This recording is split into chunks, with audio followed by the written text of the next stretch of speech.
जिसमें उबाल हो ऐसा खून चाहिए, जीत के खातिर ऐसा जुनून चाहिए। ये आसमान भी आएगा ज़मीन पर, बस इरादों में ऐसी गूंज चाहिए। हेलो फ्रेंड्स, कैसे हैं आप सब? आप सब स्वस्थ मस्त तंदुरुस्त होंगे, ईश्वर से यही कृपा करता हूँ। तो प्रतिदिन सुबह 6 बजे करंट अफेयर्स की अपडेट आपको मिल जाती है। तो आज जो है 30 नवंबर दिन बृहस्पतिवार के करंट अफेयर्स की चर्चा होने वाली है। तो वीडियो को बिना स्किप किए पूरा जरूर देखिएगा। तो पहला प्रश्न देखिए आपके सामने है कि दुनिया का 8वां अजूबा हाल ही में कौन सा स्थान बना है। यहाँ ऑप्शन है Khajuraho Bharat, Angkor Wat Cambodia, Batu गुफा मंदिर मलेशिया, या फिर जो है स्वामी नारायण मंदिर कनाडा। तो दुनिया का 8वां अजूबा जो है हाल ही में अंकोर वाट मंदिर कंबोडिया का स्थान बना है। तो जो आपका ऑप्शन आपका बी है वह करेक्ट हो जाता है। ठीक, तो कंबोडिया के अंकोर वाट मंदिर इटली के पोम्पोई को पछाड़कर दुनिया का 8वां अजूबा बन गया है। 800 वर्ष पुराने इस मंदिर का निर्माण राजा सूर्यवर्मन द्वितीय ने करवाया था। अंकोर वाट मूल रूप से जो है हिंदू धर्म के भगवान विष्णु को समर्पित मंदिर था, लेकिन बाद में यह जो है बदलकर एक बौद्ध मंदिर बन गया। यह दुनिया का जो है सबसे बड़ा मंदिर है और दुनिया का सबसे बड़ा हिंदू मंदिर भी यही है। यह करीब 500 एकड़ के क्षेत्र में फैला हुआ है। मंदिर के केंद्रीय परिसर में जो है कमल के आकार के 5 गुंबद बने हुए हैं, जो माउंट मेरू का जो है प्रतिनिधित्व करते हैं। मंदिर की दीवारों की सज्जा जो है काफ़ी जटिल है, जिसमें खमेर शास्त्रीय शैली का जो है प्रभाव दिखता है। किसमें? अंकोर वाट मंदिर कंबोडिया में। ठीक, चलिए दूसरा प्रश्न देखिए है, एशियाई शेरों का दूसरा घर किस अभयारण्य में बनाया जाएगा। यहाँ ऑप्शन है बरदा वन्यजीव अभयारण्य, कान्हा किसली वन्यजीव अभयारण्य, बांदीपुर राष्ट्रीय उद्यान, या फिर जो है सुंदरवन राष्ट्रीय उद्यान। तो एशियाई शेरों का दूसरा घर जो है वह बरदा वन्यजीव अभयारण्य को बनाया जाएगा। तो यहाँ जो ऑप्शन आपका ए है वह करेक्ट हो जाता है। ठीक, तो गिर राष्ट्रीय उद्यान और अभयारण्य के बाद, ठीक है, गिर राष्ट्रीय उद्यान और अभयारण्य के बाद बरदा वन्यजीव अभयारण्य एशियाई शेरों का जो है दूसरा घर बनने के लिए तैयार है। गुजरात वन विभाग ने प्रोजेक्ट लायन 2047 के हिस्से के रूप में जो है बरदा वन्यजीव अभयारण्य को जो है शेरों का दूसरा घर बनाने का प्रस्ताव प्रस्तुत किया है। ठीक, चलिए तीसरा प्रश्न देखिए क्या कहता है कि विश्व सतत परिवहन दिवस 2023 हाल ही में कब मनाया गया है। तो जो है ऑप्शन 28 नवंबर, 27 नवंबर, 29 नवंबर, या फिर जो है 26 नवंबर। तो विश्व सतत परिवहन दिवस जो है वह 26 नवंबर को मनाया गया है 2023 में। तो यहाँ ऑप्शन डी आपका करेक्ट है। और इसकी जो थीम रही है किसकी, विश्व सतत परिवहन दिवस, तो सतत परिवहन सतत विकास इसकी थीम रही है। ठीक, चौथा प्रश्न है, 9वां राष्ट्रीय स्तर पर प्रदूषण प्रतिक्रिया अभ्यास नॉट पोलरेक्स 9 कहाँ पर आयोजित किया गया था। यहाँ ऑप्शन है वाडियार, सतना, कानपुर, या फिर जो है सूरत। तो 9वां राष्ट्रीय स्तर पर प्रदूषण प्रतिक्रिया अभ्यास जो है वह वाडियार में जो है आयोजित किया गया था। तो यहाँ जो ऑप्शन आपका ए है वह करेक्ट हो जाता है। ठीक, तो 24 से लेकर 25 नवंबर 2023 को भारतीय तटरक्षक बल द्वारा वाडियार यानी कि कच्छ की खाड़ी में जो है गुजरात में 9वां राष्ट्रीय स्तर का प्रदूषण प्रतिक्रिया अभ्यास आयोजित किया गया। अभ्यास में जो है 31 से अधिक विदेशी पर्यवेक्षकों और जो है 80 प्रतिनिधियों ने भाग लिया था। ठीक, पांचवा प्रश्न है, बॉम्बे उच्च न्यायालय के अतिरिक्त न्यायाधीश हाल ही में कौन बने हैं। यहाँ ऑप्शन है दीपक चौधरी, शील कुमार, राजधर सिंह, या फिर जो है एस सुदरेशन। तो बॉम्बे उच्च न्यायालय के अतिरिक्त न्यायाधीश हाल ही में जो है वकील एस सुदरेशन को बनाया गया है। तो यहाँ ऑप्शन डी आपका करेक्ट है। ठीक, तो अधिवक्ता सोमशेखर, ठीक है, अधिवक्ता सोमशेखर सुंदरेशन ने बम्बई उच्च न्यायालय के अतिरिक्त न्यायाधीश के रूप में शपथ मुंबई में 28 नवंबर को जो है अधिवक्ता सोमशेखर सुंदरेशन ने मंगलवार को जो है बम्बई उच्च न्यायालय के अतिरिक्त न्यायाधीश के रूप में शपथ लिया है। ठीक, चलिए नेक्स्ट क्वेश्चन है 6ठा नंबर। क्या कहता है कि सर्वोच्च न्यायालय परिसर में डॉक्टर भीमराव अंबेडकर की 7 फीट ऊंची प्रतिमा का अनावरण हाल ही में किसके द्वारा किया गया है? यहाँ ऑप्शन है DY चंद्रचूड़, नरेंद्र मोदी, द्रौपदी मुर्मू या फिर जो है जगदीप धनखड़। तो सर्वोच्च न्यायालय परिसर में डॉक्टर भीमराव अंबेडकर की 7 फीट ऊंची प्रतिमा का अनावरण जो है राष्ट्रपति द्रौपदी मुर्मू के द्वारा किया गया है। ठीक है, किसके द्वारा? तो राष्ट्रपति द्रौपदी मुर्मू के द्वारा। तो यहाँ जो ऑप्शन आपका सी है वह करेक्ट हो जाता है। ठीक, नेक्स्ट प्रश्न है देखिए 7वां नंबर। आयुष्मान भारत स्वास्थ्य और कल्याण केंद्रों का नाम बदलकर हाल ही में क्या रख दिया गया है? यहाँ ऑप्शन है आयुष्मान केंद्र, जन कल्याण केंद्र, आयुष्मान आरोग्य मंदिर या फिर जो है कोई नहीं।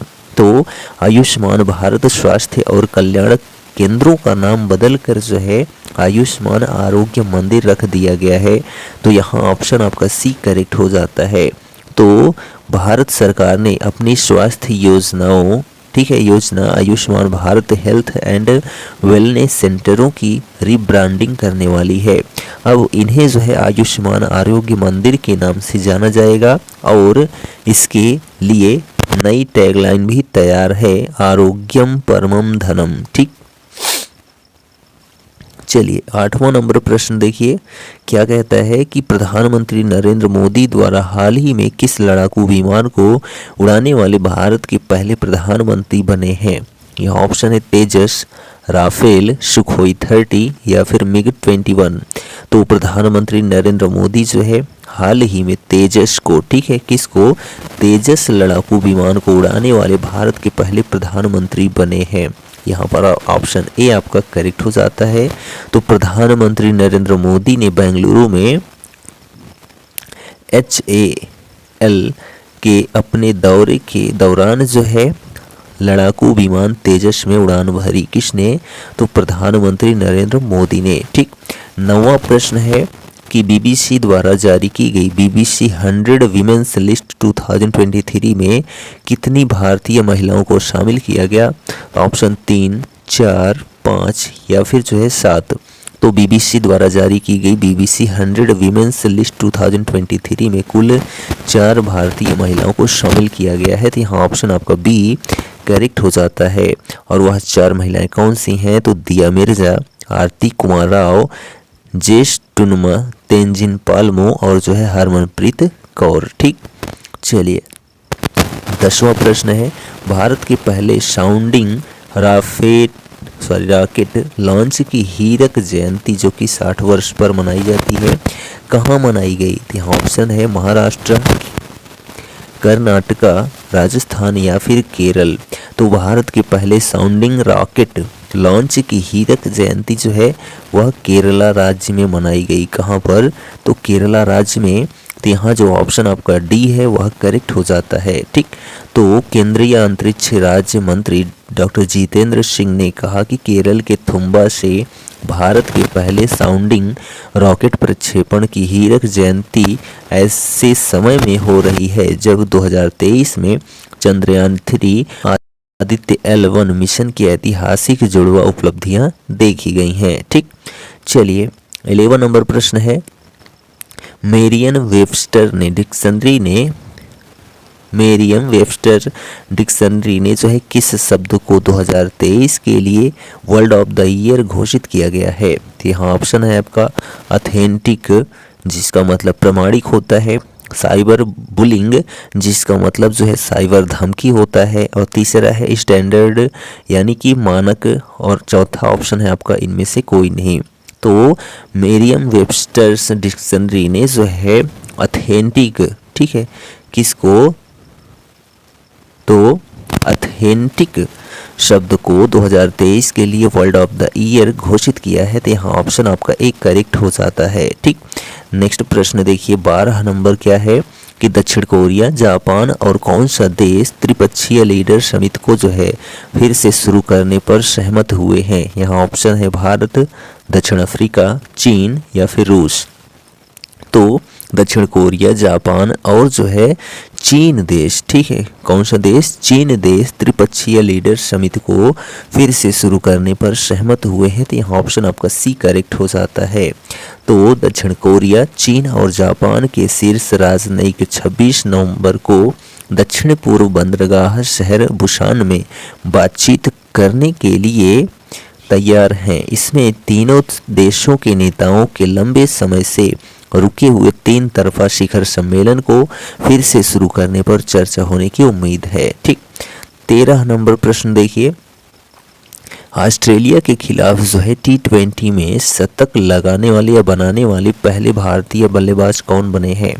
यहाँ ऑप्शन है सूर्य कुमार यादव, ऋतुराज गायकवाड़, यशस्वी जायसवाल या फिर जो है ईशान किशन। तो ऑस्ट्रेलिया के खिलाफ T20 में शतक बनाने वाले पहले भारतीय बल्लेबाज जो हैं वह ऋतुराज गायकवाड़ बने हैं। तो यहाँ ऑप्शन आपका बी करेक्ट हो जाता है। ठीक, 14 नंबर क्वेश्चन है, किस राज्य के छत्रपति साहू जी महाराज विश्वविद्यालय यानी कि CSJMU ने NAAC यानी कि NAAC से उच्चतम ग्रेडिंग A++ हासिल करके एक महत्वपूर्ण उपलब्धि हासिल की है? तो यहाँ ऑप्शन है राजस्थान, मध्य प्रदेश, महाराष्ट्र या फिर जो है उत्तर प्रदेश। तो CSJMU, ठीक है, CSJMU यानी छत्रपति साहू जी महाराज, ठीक है, यूनिवर्सिटी यानी कि राज्य विश्वविद्यालय।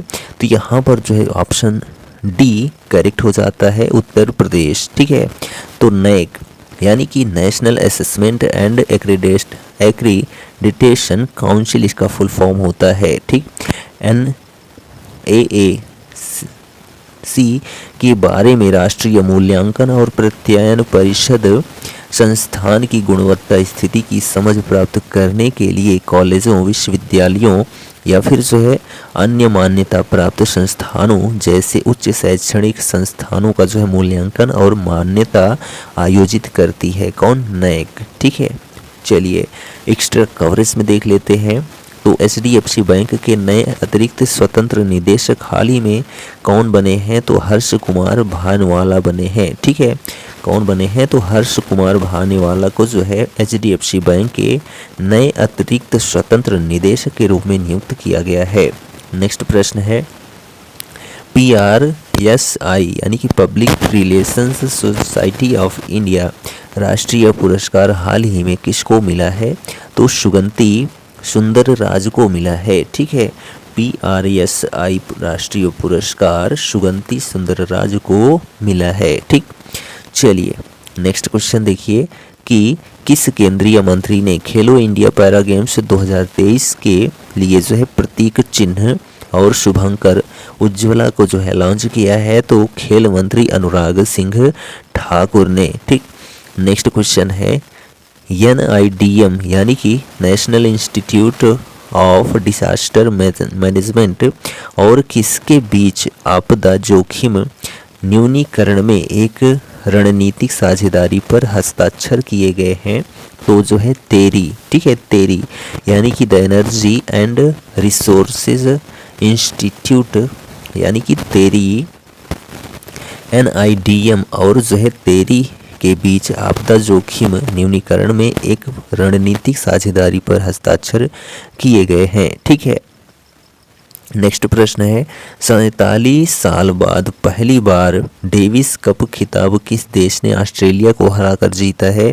तो इटली देश ने। ठीक है, 47 साल बाद जो है इटली देश ने पहली बार डेविस कप खिताब जो है ऑस्ट्रेलिया को हराकर जीता है। किसने? तो इटली ने।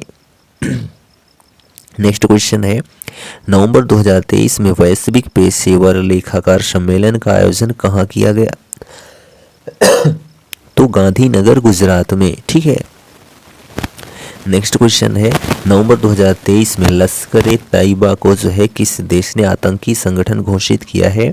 तो इजराइल देश ने जो है लश्कर ए तैयबा को नवंबर 2023 में, ठीक है, आतंकी देश घोषित किया है। ठीक, नेक्स्ट क्वेश्चन है, अस्पतालों और ब्लड बैंकों के लिए लॉन्च किए गए भारत के पहले on demand blood logistic platform का नाम क्या है? तो ब्लड प्लस है। ठीक, चलिए लास्ट क्वेश्चन देख लीजिए कि प्रतिवर्ष 30 नवंबर को कौन सा दिवस मनाया जाता है? तो कंप्यूटर सुरक्षा दिवस मनाया जाता है प्रतिवर्ष 30 नवंबर को। तो कंप्यूटर सुरक्षा दिवस एक वार्षिक कार्यक्रम है जो 30 नवंबर को मनाया जाता है। यह दिन कंप्यूटर सुरक्षा के महत्व के बारे में जागरूकता बढ़ाने और लोगों को जो है अपने कंप्यूटर और डेटा की सुरक्षा के लिए कदम उठाने के लिए प्रोत्साहित करने के लिए बनाया गया है। ठीक, तो यह जो हमारा सेशन है 30 नवंबर का 1988 में एसोसिएशन फॉर कंप्यूटर सिक्योरिटी ने कंप्यूटर सुरक्षा मुद्दों के बारे में जागरूकता बढ़ाने के लिए पहला कंप्यूटर सुरक्षा दिवस शुरू किया था। ठीक, तो सेशन 30 नवंबर का कंप्लीट हो जाता है। वीडियो कैसा लगा कमेंट करके ज़रूर बताइए और यदि चैनल पर नए हैं तो चैनल को सब्सक्राइब करना बिल्कुल मत भूलें। मिलेंगे नेक्स्ट वीडियो में, तब तक के लिए जय हिंद।